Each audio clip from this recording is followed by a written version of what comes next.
It's finally fall.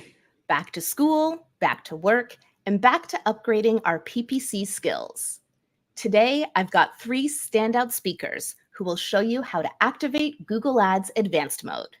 This is ppc.zone September 2024. I'm your host, Jyll Saskin Gales. I use the pronouns she and her. I'm a Google Ads coach, ex-Googler, and the founder of Inside Google Ads. I created ppc.zone in 2022 to elevate new perspectives and insights in our industry. Whether you're tuning in live, watching the replay on YouTube or LinkedIn, or listening in your podcast app, here's what you can expect. 3 speakers will share their expertise in a 7-minute presentation each. Then we'll answer your questions in a live panel and wrap it all up and get back to work in under an hour. ppc.zone is exclusively sponsored by Optmyzr, one of the leading automation PPC management suites to help you run your Google, Microsoft, Amazon, and paid social ads. Thanks to Optmyzr, I can continue to bring you this live global event for free each month, so we can continue to elevate new perspectives in our industry. In preparation for Q4, Optmyzr is sharing new data to help you achieve the best results from your ads. For example, Optmyzr found that higher ad strength is not correlated with better Google Ads performance, but higher optimization score is, really. You can learn more on the Optmyzr blog at optmyzr.com/blog. That's Optmyzr, optmyzr.com/blog. First up in the zone is a PPC specialist based in Newcastle. She supports brands with local customers to get better performance from Google and LinkedIn ads. Now she's here to tell us how to use Google Ads to build your local business. Please welcome Hannah Zora Strong. Hello everyone, thanks Jyll for the kind introduction. My name is Hannah Strong and this is how to use Google Ads to build your local business. So firstly, a little bit about me. I am based in the UK, as Jyll mentioned, in Newcastle. I've been running PPC campaigns since 2014, and I've been managing my own set of clients under Zora Marketing for the last 2.5 years, which has been thrilling. Today we're going to run through these 6 questions, answering these 6 questions on how to set up campaigns to attract local customers. So in the next 7 minutes, lots to cover. Let's get started. The main question I kind of get asked when how do I set campaigns structure up is, do I do it by location or by keywords? Naturally, I'm going to say location simply because it gives you the control to optimize campaigns, to assign budget to campaigns where you're finding higher stock, high performance, and also where you're seeing highest demand. So if you're a service-based business and you have multiple stores and you've got higher capacity in some stores, then you can obviously allocate more budget there. If you are an e-commerce retailer with multiple outlets and you've got higher stock in certain locations, naturally we can increase budget there. So yeah, it's a great play for that. I also see if we include the town or city name in the ad copy, it's great for increasing your click-through rate.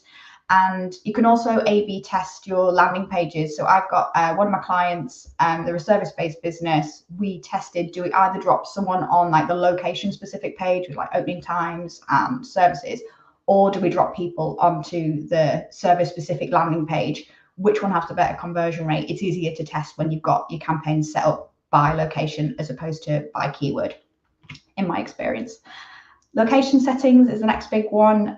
So if you go into campaign settings and advanced search, you will find the option to add locations or postcodes in bulk. So this is great if you've got a super tight radius. So like councils, education might only serve certain locations. Also, you can set a radius from your store. So again, if you're a service-based business and you know your clients, your customers travel X miles, X kilometers to your store or to your storefront, then you can optimize your campaigns and set a radius so that you're only targeting people who you know you're going to travel.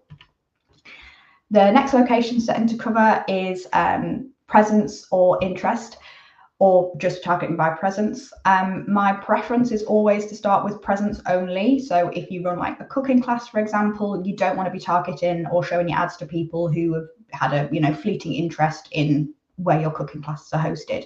So it's always better, and you've got a limited budget, to start with presence only. Next point is extensions. So these make your ads appear bigger and better. They feature a kind of click to call option, your Google reviews, your location for each of your stores. The only way for these to show up on your ads is to connect to your business profile or your business profile manager. You can choose to import all of your locations, or if you want, you can hand select a few. So it's super easy to do that just under Tools and Data Manager. Yeah, as long as you've got an email address in common between your ads account and your Google business profile, then you can import as many locations as you wish. When you've done that, once you've given the account some time to accrue the data, it will appear like this. So you can see your clicks, impressions, click-through rate, all your columns.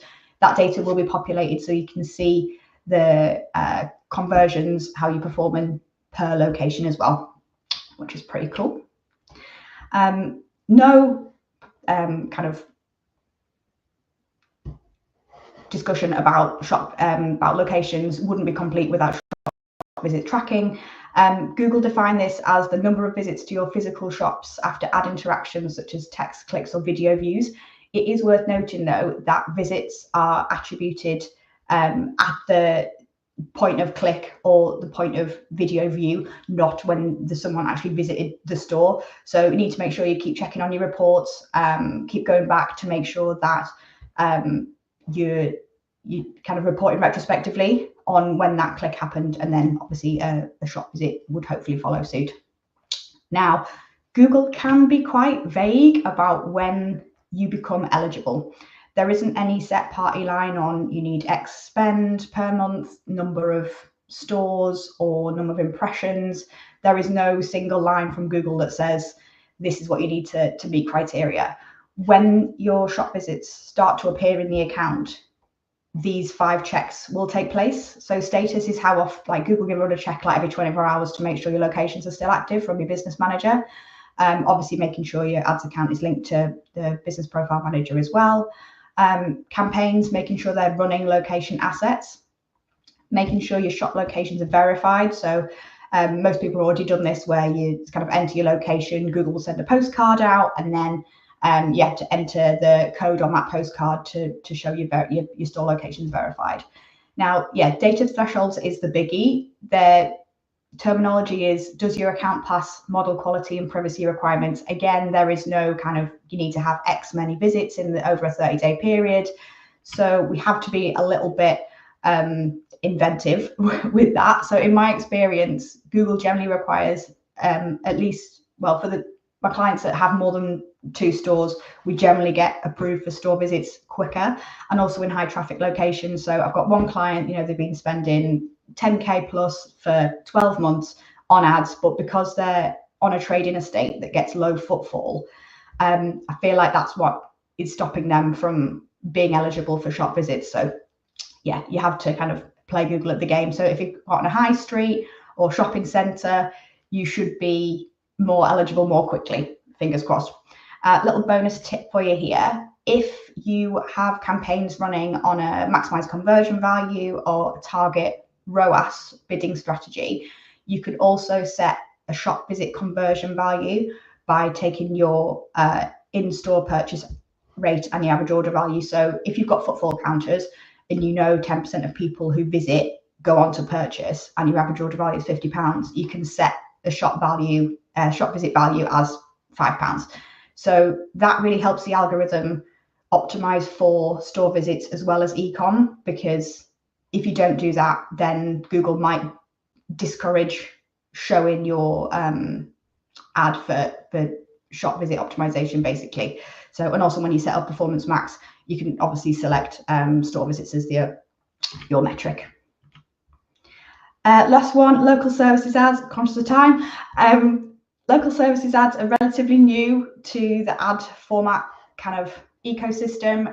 They're not currently featured on the Google Ads interface, but basically they connect your services with local customers, and the biggest one is that you pay per lead, not per click. They look quite nice. You can integrate your reviews, add your images, they include where you cover, click to call or book an appointment. And they're really great for service-based business owners that can travel and who have smaller budgets. The professions that are available differ by region. So I'd recommend just going on the local services ads kind of website. This example is what's available in the UK, but then there's another 20 that are available for Greater London only. In terms of eligibility, it's a six-step process.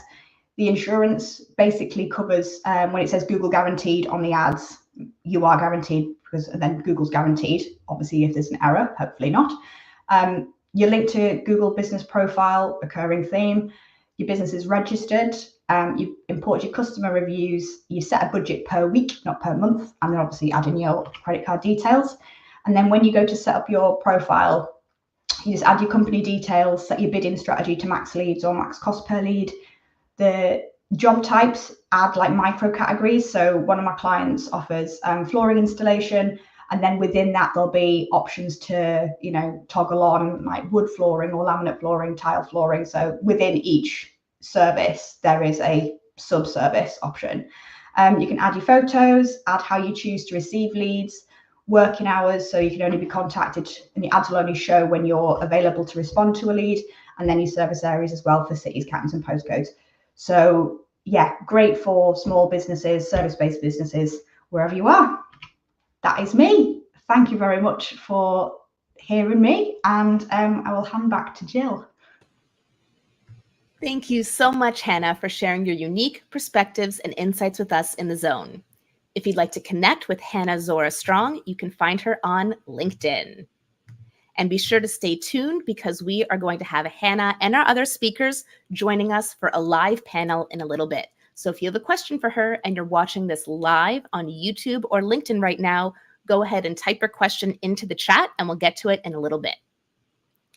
PPC Zone is exclusively sponsored by Optmyzr, one of the leading automation PPC management suites to help you run your Google, Microsoft, Amazon, and paid social ads. Thanks to Optmyzr, I can continue to bring you this live global event for free each month, so we can continue to elevate new perspectives in our industry. In preparation for Q4, Optmyzr is sharing new data to help you achieve the best results from your ads.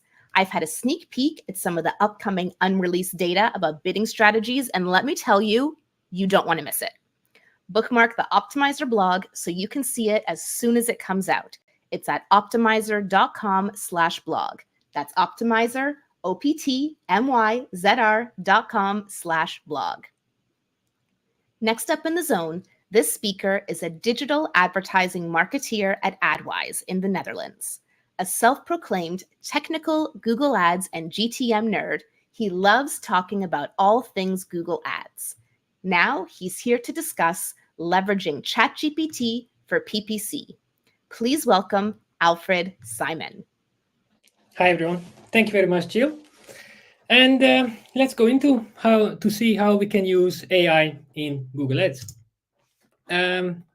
First of all, before we go any further, you need to remember that when you start working with AI, there are a few other things as well. So don't forget what you already know. Your Google Ads knowledge that you already have, it's really valuable, and that will make you really unique. And also the prompts that you make, it will make the prompts unique, and then the output of the AI unique.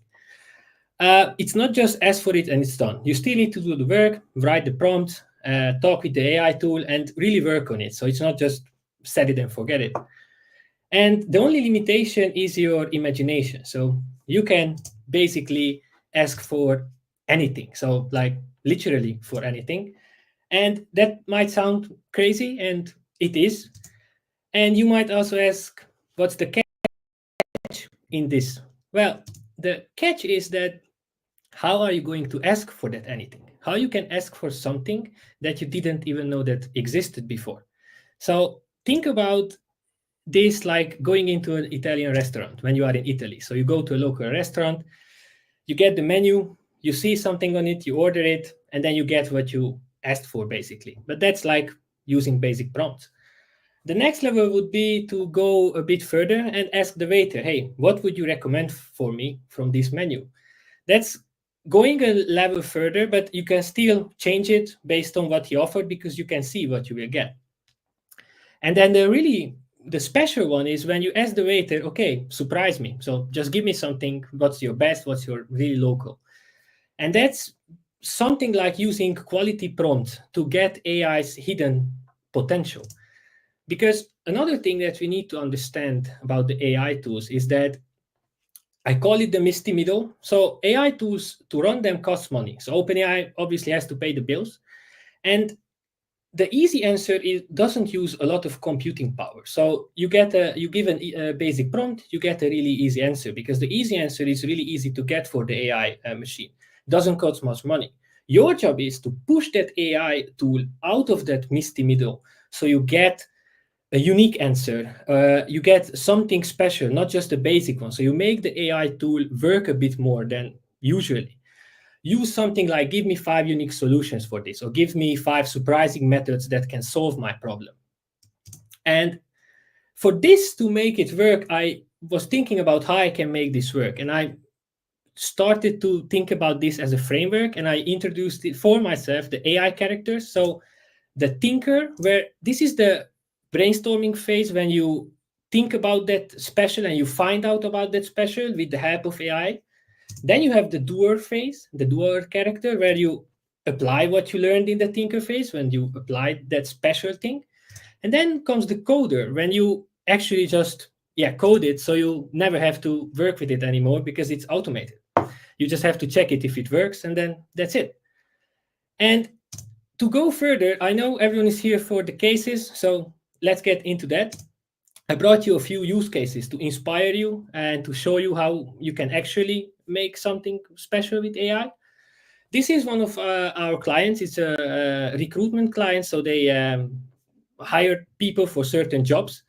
And they have all kinds of job listings, which require high school diploma, but also PhD. So a really large scale of job listings. And obviously, you can't just write the same RSA for each group, because each group has to be addressed in a different way. And I was thinking about, hey, how I can do this, how I can actually approach this. And in the thinker phase, I explained my situation, what my challenge is to ChatGPT, and I started to work with it. And then he asked me a few questions, like, do you have data on the audience? What steps they take towards applying to a job? And then I said, yeah, of course I have. Then I took all the data from the client. Obviously, I anonymized it, so I just don't share it with ChatGPT like that. And then it created an analysis like this. It grouped all the audiences that's already applied to the job, what kind of ad text we used. It created a nice analysis. This is just a snapshot of it. But that gave me a lot of key insights, like how I should approach it. What should I focus on? Is the diploma or the gender or all kinds of other things? And based on that, I could write really nice RSAs.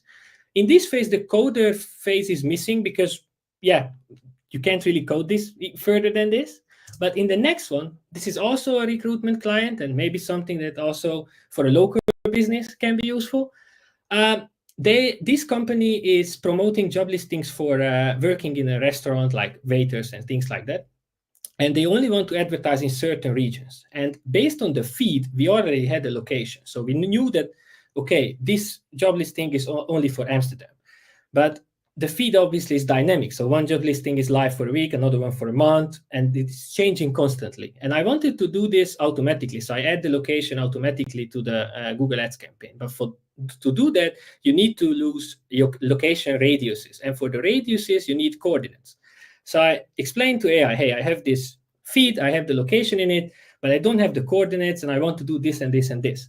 And how can I achieve that? So in the thinker phase, it suggested me 5 different approaches. And between those approaches, one of them was the GOP. That's a Python library that automatically can get you the location coordinates based on the location name. It created the script. Now it's totally automated. So if a location is added to the feed, that location is not in the spreadsheet. We just drop it in the tool, gets the coordinates. Another script is created with AI, which sends everything to Google Ads and changes the locations on a campaign level. So I never heard before GOP before that. And if I'm not doing the thinker phase to find out a solution, I would never heard about it even now. So this is one approach. And then a simple one, just creating a simple Google Ads script for shopping campaigns to exclude automatically keywords that doesn't contain certain words. But obviously, I'm not a developer, so doing this, it still requires AI. And yeah, that's also a use case of it. And the only way to keep our job is to do our job with AI, because then AI can't take it from us. So there's that. And if you have any questions after the session, just feel free to ask.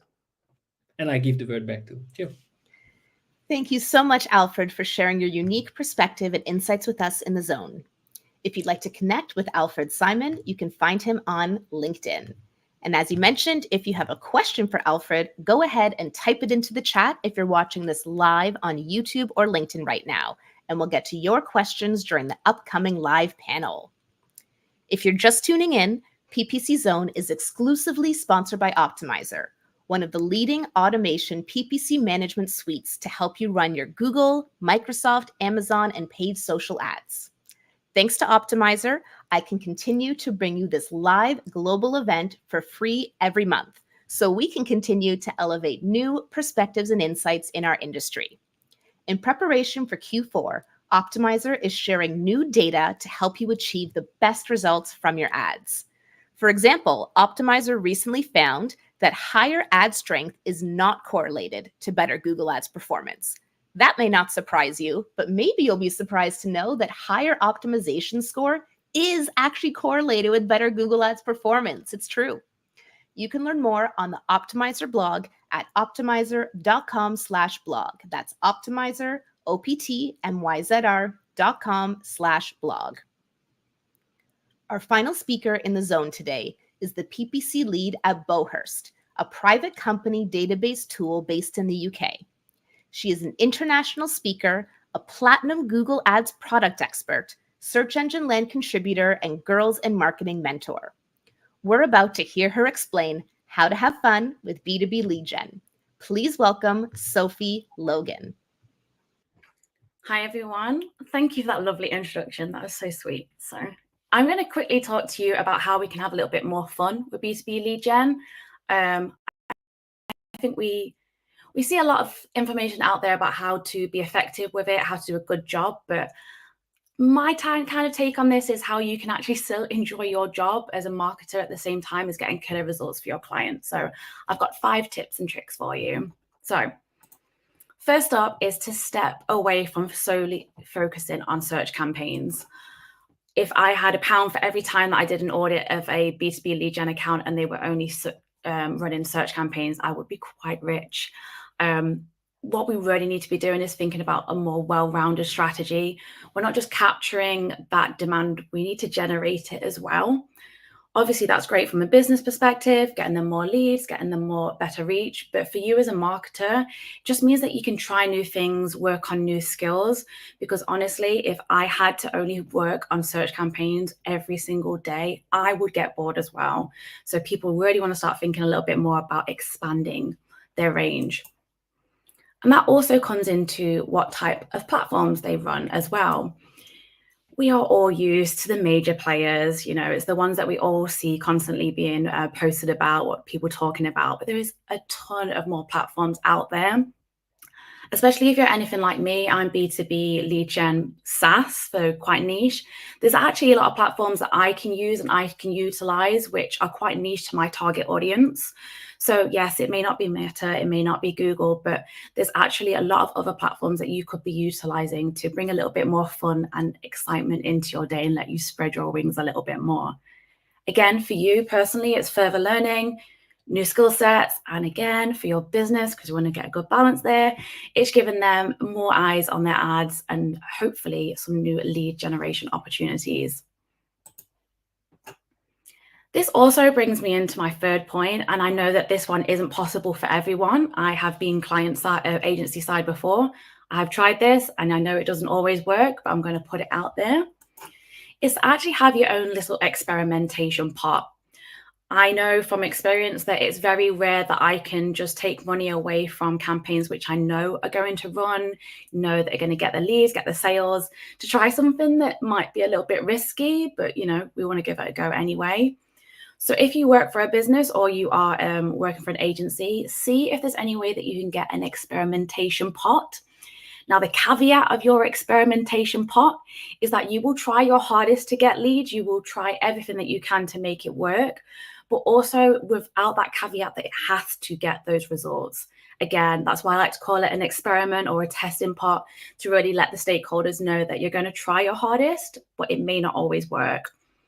Again, this is you building new skills, trying new things, letting yourself get a little bit more creative, because a lot of the times with B2B lead gen, we don't get those opportunities. So try and find a little bit of space for you to be able to do that. Number 4, experience the industry. Now, this one may sound weird, and I'm not saying that if you have a shipping container client, for example, I'm not saying to go off around the world sailing across the ocean to get the, the true experience of what a shipping container is. But you might just be able to go down to the dock for the day, meet some of the team, speak to people, hear about their experiences, the use cases, and the everything that they know that they've built up over years, which could be really valuable for you and your PPC campaigns. I once went to a industrial ventilation factory, which sounds really, really boring, but I had one of the best days that I ever had with any of my clients when I was agency side. I got to look at the products, actually touch them and see what they were, see what I've been talking about online for so long. And I felt the passion and the interest of the staff, and it actually made me feel a little bit more interested and motivated to help the client as well. And it ended up just building us up a really good relationship. So it can work for you in terms of getting a better insight, but it can also work for your client or the business to show, hey, I'm actually interested in you and your business and I want to do you right. And 5, carefully create your feed. That's a tongue twister for me. This is something that I'm trying to do a little bit more with my own personal profiles as well, is to try and make sure that you're following people who are doing the same type of work as you. I love seeing a fun and quirky B2C e-com, campaign that's really fun and, out there, but can't really resonate with that in terms of what I'm doing in my everyday today work. I think it's really important that we seek out content and people who are like-minded. They're sharing things where we can go, oh, I know exactly what they're talking about because I've been through that, or that's a really good idea that actually really works well for what I'm trying to do. So I'm not saying to completely cull your social media profiles, but try and just make sure that you're getting people in there and following content, which again resonates with you, which you can understand, and you feel like you found your little gang of people. So in summary, nice and quick, we've got demand generation and capture, again, trying different things, using different platforms, and potentially, if possible, doing that through an experimentation budget. Although I know some people will be like, Sophie, that's never going to happen. But again, keep trying and hopefully you'll get that pot one day. Trying to get a bit of an experience with that industry, which I never thought I'd be passionate about ventilation systems, but here I am. I'm still years down the line, I still think about it. And again, following people who are like-minded, B2B, lead gen people, see what they're doing, get engaged with their content, because there's a lot of people out there who are doing exactly what you are doing. It might not just be as fun and as interesting as some of the B2B e-com stuff. Because in my opinion, no matter how good you may be at your job and, how amazing results you might be getting, I think if you're not having fun whilst you're doing it, then you're not really getting the job satisfaction that you deserve, regardless of results. So try and get that fun in there where you can. So thank you. If you've got any questions at the end, then please pop them through. Thank you. Thank you so much, Sophie, for sharing your unique perspective and insights with us in the Zone. If you'd like to connect with Sophie Logan, you can find her on LinkedIn. And if you have a question, go ahead and type it into the chat right now, because we are about to get started with our live panel. All right, this is PPC Zone September 2024, and we're activating Google Ads Advanced Mode. I'm your host, Jyll Saskin Gales. I'm a Google Ads coach, ex-Googler, and the founder of Inside Google Ads. I created this event to elevate new perspectives and insights in our industry. I'm here with Hannah Zora Strong, PPC specialist, who just spoke about how to use Google Ads to build your local business. I'm here with Alfred Simon, digital advertising marketeer at AdWise, who just spoke about leveraging ChatGPT for PPC. And I'm here with Sophie Logan, PPC lead at Bowhurst, who just spoke about how to have fun with B2B lead gen. Thank you once again to our exclusive sponsor, Optmyzr, one of the leading automation PPC management suites to help you run your Google, Microsoft, Amazon, and paid social ads. All right, let's kick off our panel today with some of the questions that have been asked by our live audiences here and some of the questions that your talks have inspired in me as well. So we had a comment here during Sophie's talk from Pedro, who said Capterra was pretty sick a couple years back. And you mentioned, Sophie, that of course there are other PPC platforms beyond kind of the few core ones we think about, like Google or Meta. So I'll start with you, Sophie, and then others, of course, feel free to jump in. But can you tell us a bit more about an experience you've had using one of these other paid advertising platforms that we don't typically think of in that PPC bucket? Yeah, he's right. Capterra did used to be like really sick. I still actually use it quite a lot with my clients. Again, I am SaaS based. So I'm a little bit biased on that sense. But the thing that I found with Capterra, and I find with a lot of these niche platforms, is they are a little bit more expensive, which can put people off quite a lot of the time. But in my experience, the conversion rates have been incredibly high in terms of getting a lead. And then the lead to sale rate has been incredibly high as well. So, you're just getting quality in quality rather than that quantity, which for me is how I try and do lead gen a little bit more. So sometimes you do have to fork out a little bit more for a lead, but typically because the audience is so niche, the interest and the intent is so high that it ends up paying off in the end. It ends up being worth it. Either Alfred or Hannah, have you had experience with some of these other kind of non-typical PPC platforms that you can share? Totally fine if not. Not me personally. Nope. I'm true I haven't either. Google, Microsoft and LinkedIn. Sorry, I've got my homework though from Sophie now. Well, it's interesting you mentioned LinkedIn, actually, Hannah, because a criticism I hear people say often of LinkedIn ads is, oh, they're so expensive. They're so expensive. But, it could be like Sophie mentioned for Capterra or these niche platforms where the click is so much more expensive, but it ends up being worth it in the end with conversion rates and things like that. Have you noticed similar dynamics to that with LinkedIn advertising?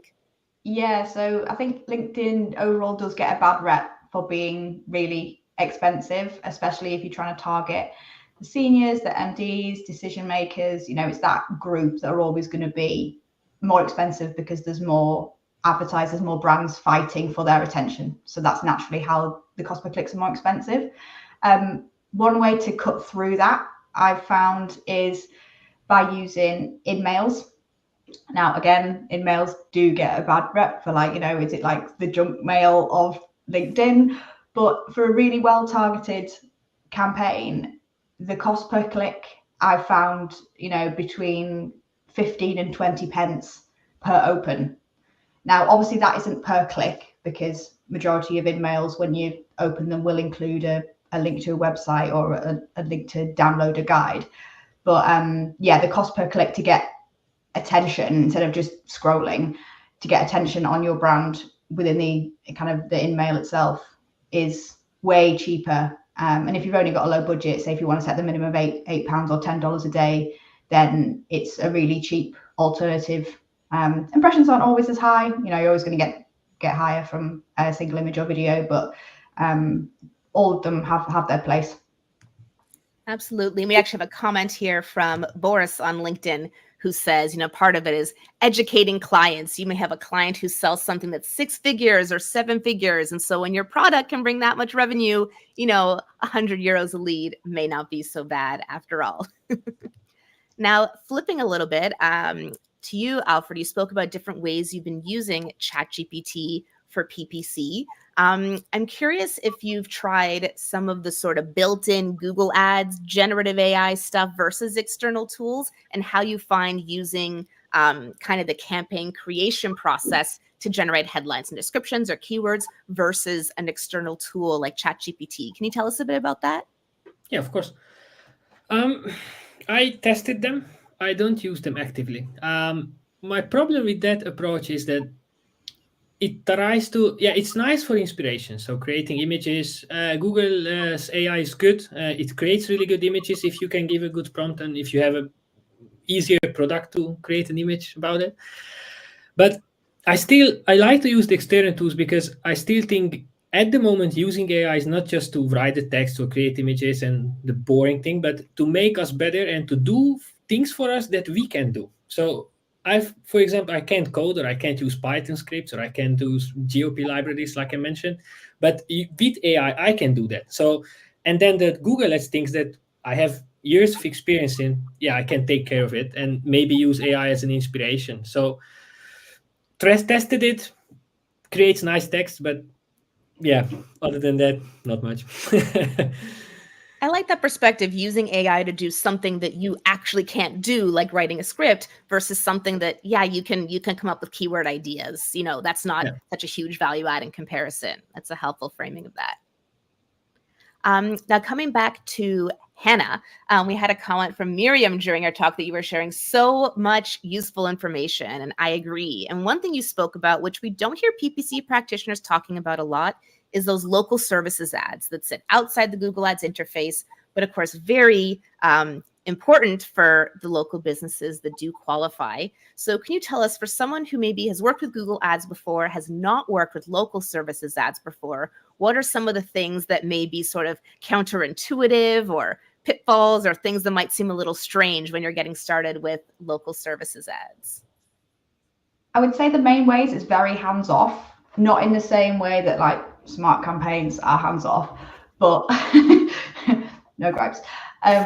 But yeah, once you've added your company information, your billing information, your images, what you do, you're kind of left to the beck and call. There's no kind of search volumes to research necessarily. There's no tools, there's no reach planners, no performance planner element to it. You just sort of have to add your elements and then off you go.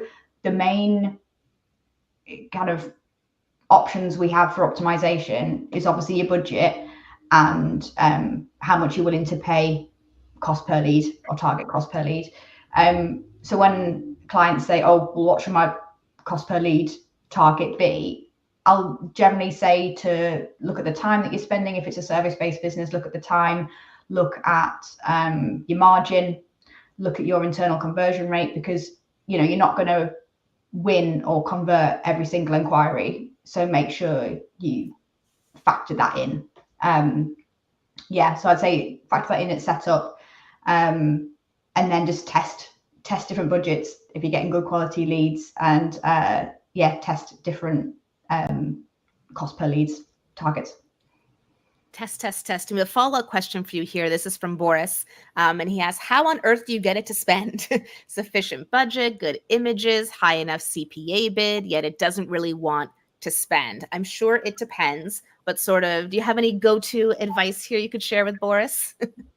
My number one tip was probably to expand your location. So if you've gone super targeted on, the city or your radius, see if you expand it out a little bit more if you are willing to travel. If you are, servicing someone where you travel to them, then try and expand that as much as possible. Increase the CPA bid. As I said, if you add your images, the click-through rates to increase by 6%. Make sure your Google reviews are integrated.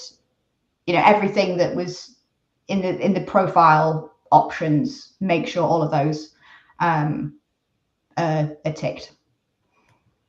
Thank you. And now we have a question from Shamsa for all of our speakers today.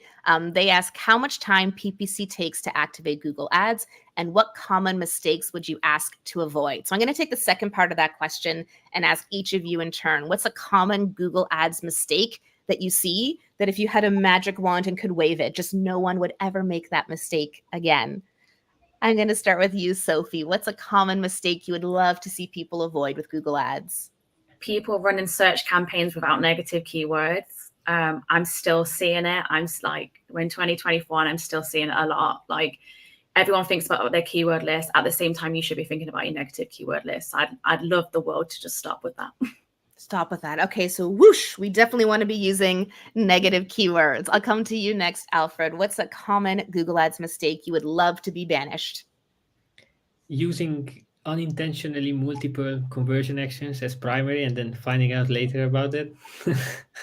We are all nodding here, as I'm sure many of our viewers and listeners are as well. Yes, make sure you're checking what is primary and what is secondary so you don't double or triple count conversions. I actually saw triple counting once before. And I'll come to you, Hannah. If you had a magic wand that could banish a certain common Google Ads mistake, which one would you want everyone to avoid? Display select. Just remove it as an option. I've literally managed possibly thousands of accounts, definitely thousands of campaigns at this point, and I have never seen that work. Yes, Search Partners has its place, but display network, as part of a search campaign, why would you? Just remove it. It just does not belong. And then I'm going to mention one that was actually part of your talk, Hannah, but want to highlight here as well, is the location settings. Be sure to target locations by presence, not presence or interest. There are very few use cases where you would want to target people who are interested in a location, but not in that location. So expand those options, presence, and yeah. For mistakes we want our viewers and all PPC practitioners globally to avoid. So before we sign off for our event today, I want to ask some rapid fire questions of our panelists today. And just so our audience note, I have not prepped them or told them what the questions are going to be, but just want to get some quick responses and share some quick opinions. Because one of the many things I love about our industry is there's no right or wrong way to do PPC. Maybe it's always wrong to include display in a search campaign, but for the most part, there are very few wrong things and so many things that are potentially right. So let's pick some controversial topics. First thing, let's say keyword match types. Broad match, some people love it, some people hate it, some people won't even test it. So just very quick, broad match keywords, is this something that you use or never use? What's your take? I'm going to start with Hannah. Broad match, do or don't? Do, but it depends. Usually, formally, I would be a broad match modified girl, but at best. But now, if I found that there's a campaign performing well, ad group that's performing to CPA target, and we've got the budget to increase spend, as long as there's enough data in that ad group, in that campaign, for Google to know what good looks like, then adding a broad match term can really expand it in a good way, as long as we keep on top of negative keywords. Okay, so yes, with caveats, fair enough. What about you, Alfred? Broad match, use, don't use, what's your take? Yes, more or less the same answer as Hannah. Yeah, use it, depends on budget and things, and use it. You can create a script with AI that maybe you can run a separate campaign with only broad match, and keywords that perform nicely add automatically to your other campaigns and then exclude them from the broad match. Ah, there we go. What about you, Sophie? Broad match, include, don't include, what's your take? I'm learning to love it. Maybe not crazy in love, but I'm getting there. I definitely think you need to test it. And again, if you can test it with a little separate budget, a little pot, then go for it, so it doesn't potentially wreak havoc with your whole account. But yeah, I'm learning to love it. I'm getting there. You're getting there. My take is I will almost never start a campaign with broad match keywords, especially because a lot of my coaching clients are more small businesses or smaller budget businesses. But as an expansion tool, can be great. And then I will say sometimes I'll audit an account from a small business owner who didn't know what they didn't know, and somehow it's working well. So then I'm not going to remove it. All right, one more. Let's see, which many Google Ads controversies. Let's talk about pinning. Do we pin our headlines or descriptions and RSAs, or do we not pin? And we'll start with Sophie today. For pinning, against pinning, how do you feel? Yeah, I will pin one, like that, just one, and then I'll just give over control to the rest. But yeah, only one for me personally, and usually only a headline. Okay. What about you, Alfred? Pinning, no pinning? Most of the cases pinning. I pin usually 3, but all of them on the first position. And it's like the variations of the keyword. So like one headline is keyword insertion. The other one is like one way of saying the keyword. The third one is different, because in that way you still have 3 different headline one options that the system can rotate, but they are a bit different, not always the same. And usually it works really nice. Yeah. And then do you also pin like the other positions as well, or just for that one position? No, only the one position, and I use like 3 or 4 different variations of that. So it still has some rotating options, not just always showing the keyword insertion, for example. Got it. Very cool. And what about you, Hannah? Pinning, no pinning? I do pin only when there's a legal disclaimer to mention, obviously in the description where we've got more character counts to room to explain the disclaimer. So yeah, my fan.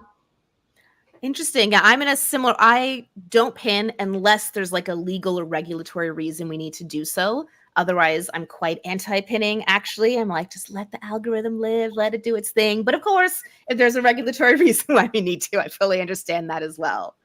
Well, thank you so much to Hannah, to Alfred, to Sophie, to our sponsor Optmyzr, and to you watching or listening for joining us today. Our next event is going to be on October 17th, 2024 at 9 a.m. Pacific, noon Eastern, 5 p.m. UK time, 6 p.m. Amsterdam time, with the theme Perfect PPC Pairings. We are going to be featuring speakers from Montreal, from New York, and from Dublin. So we look forward to seeing you there on YouTube, LinkedIn, and Instagram on October 17th, 2024. To learn more about ppc.zone and our speakers, or to apply to speak at an upcoming event, visit ppc.zone. I'm your host, Jyll Saskin Gales. You can follow me on LinkedIn to stay up to date on future events. Thank you one last time to Optmyzr, our exclusive sponsor, for supporting our mission to elevate new perspectives and insights in our industry. I look forward to seeing you next time in the zone.